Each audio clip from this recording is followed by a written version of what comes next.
ये कहानी ममता की है। बचपन से ही घर में ये एहसास दिलाकर पाला गया कि औरतों को बोलने का हक नहीं है। अरे ममता, जरा जल्दी जल्दी हाथ चलाओ। रोज ऑफिस में देर पहुंचता हूँ तुम्हारे कारण।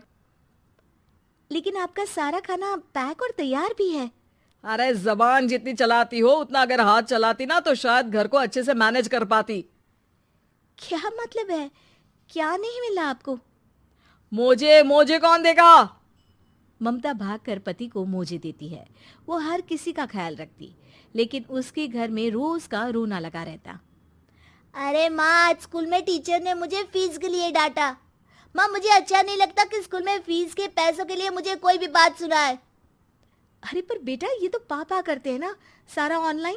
मुझे तो इसकी जानकारी भी नहीं है। हाँ हाँ, बना लो बच्चों के सामने मुझे बुरा।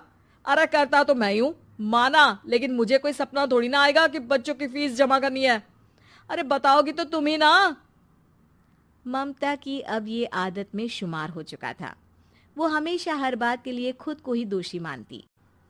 एक दिन वो पड़ोस की दोस्त से कहती है, समझ नहीं आता यार, मैं इतनी डम कैसे हो सकती हूँ। बात तो सही भी है ना। अब पति बेचारा नौकरी करे, पैसे कमाए, या फिर ये देखे कि बच्चों की फीस का वक्त है। क्या करूँ यार। पता नहीं, मेरे पति तो सारा काम खुद ही करते हैं। वो तो कहते हैं कि तुम थक जाती होगी, सारा दिन घर बाहर बच्चे तो। अच्छा, ऐसे भी पति होते हैं क्या? अरे क्या बात कर रही है? भाई साहब कभी तुझे किसी बात के लिए सुनाते नहीं? किसने कहा नहीं सुनाते? अरे ये पति चीज ही ऐसी होती है कि बिना पत्नी को सुनाए उन्हें चैन की नींद कहाँ आती है। तो तू भी परेशान रहती होगी कि कैसे, क्या, कब भूल गई। अरे वो तो मुझे बस इस बात के लिए ताना देते हैं कि मैं वक्त पर खाना क्यों नहीं खाती या पार्लर जाकर अपनी साज सज्जा क्यों नहीं करवाती। पड़ोसन बोल ही रही होती है कि ममता के बेटे की आवाज आती है। अरे माँ, क्या हो गया? लग नहीं रहा कि आज आप मुझे पानी भी देगी। अरे कब से खाने के लिए वेट कर रहा हूँ। अरे यार, मैं चलती हूँ। बेटा खाने के लिए वेट कर रहा है, मैंने उसे खाना भी नहीं दिया। अरे 12वीं में पहुंच चुका है तुम्हारा बेटा, उसे बोलो खुद पानी लिया करे। मैंने तो अपने बच्चों को काम करना सिखाया है। अरे यार, खुद की भी तो कोई लाइफ है। माना जब नहीं कर सकते थे तो किया, लेकिन अब इतने बड़े बच्चों की हर बात मानेंगे तो मुश्किल तो अपने को ही होगी। ममता को पड़ोसन की बात में दम तो लगता है, लेकिन करे क्या, आदत भी तो खुद ही ने डाली थी। ममता घर जाती है कि तभी बेटी आ जाती है। माँ, परसों मुझे एक शादी में जाना है। तेरी वो जो लाल वाली साड़ी है ना, उसे दे देना। मैं आज जाकर टेलर को दे दूंगी, वो उस साड़ी से सूट बना देगा। अरे नहीं नहीं तारा, वो मेरी माँ ने मुझे दी थी और उस साड़ी से मेरी काफ़ी भावनाएं जुड़ी हैं। तुमको ना मैं दूसरी साड़ी दे दूंगी। ओके, कोई बात नहीं, लेकिन आज दे ही देना पक्का। तारा माँ की साड़ी से सूट बनवाकर पार्टी में जाती है, लेकिन जब वो पार्टी से लौटती है, क्या है, मैं तो समझ ही नहीं पा रही हूँ। अरे जब वो साड़ी मांगी थी तो ये छल्ली सी साड़ी क्यों दे दी? मैं ही पागल थी जो इस साड़ी का सूट बनवा लिया मैंने। माँ, जानती भी हो कि कॉलेज में मेरी कितनी हंसी उड़ी। तभी वहां ममता का पति सुनील आ जाता है। अरे गवार औरत, जब बेटी साड़ी मांग रही थी तो दे देती ना। अरे पापा, इनके तो इमोशंस जुड़े थे उस साड़ी से। ममता इतने सब के बाद भी कुछ नहीं बोलती।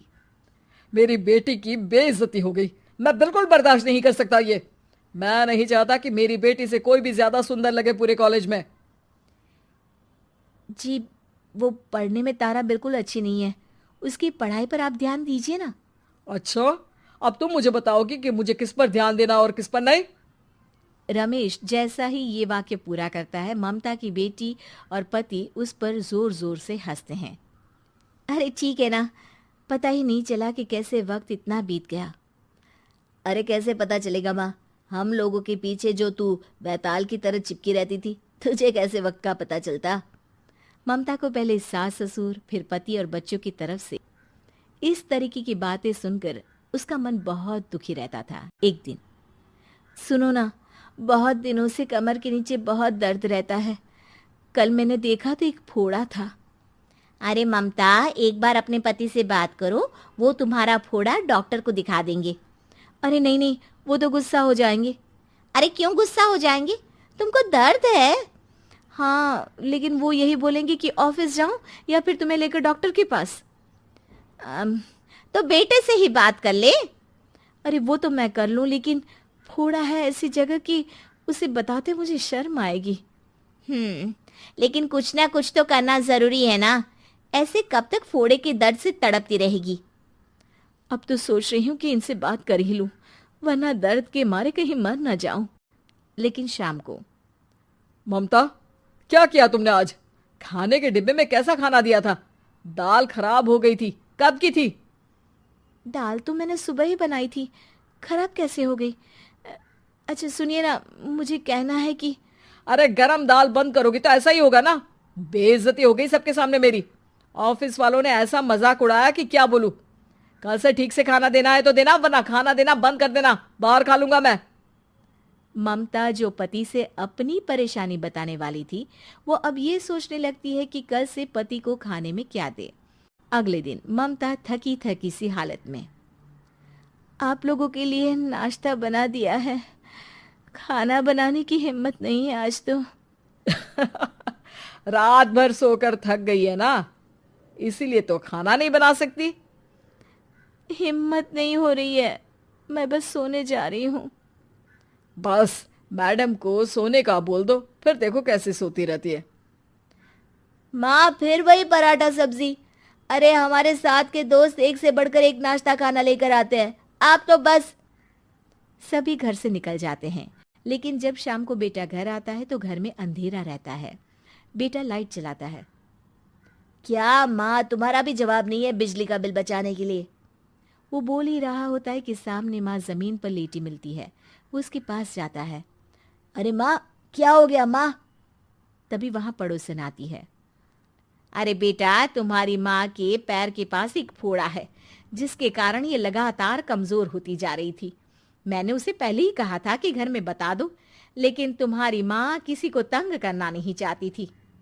तभी वहां डॉक्टर आ जाता है। अरे इनके ऑर्गन में दिक्कत है, कोई बात है जो इनके मन में खटक रही है। अरे नहीं नहीं, इसके मन में कोई बात नहीं है। कोई काम है नहीं ना इसके पास, सारा दिन बस घर में ही रहती है। देखिए, मैं तो ये नहीं जानता, लेकिन हाँ, इनके मन में हमेशा कोई बात रह जाती होगी, इसीलिए उनकी ये हालत है। अगर आप समय से नहीं ले आते तो हो सकता था कि। अरे नहीं नहीं डॉक्टर साहब, हम पूरी कोशिश करेंगे कि वो ठीक हो जाए। हम लोगों ने अपनी ही परेशानी माँ के सामने रखी, लेकिन किसी ने माँ की दिक्कत को जानने की कोशिश तक नहीं की। हाँ, मैंने भी ममता को हमेशा घरेलू जरूरत से ज्यादा काम का नहीं सोचा था। ममता को होश आता है और वो खुद को अपने बेडरूम में देखती है। वो उठने की कोशिश करती है कि माँ, अब आप नहीं उठेंगी। हम लोग है ना, हम लोग आपको पूरी तरह से खुश रखने की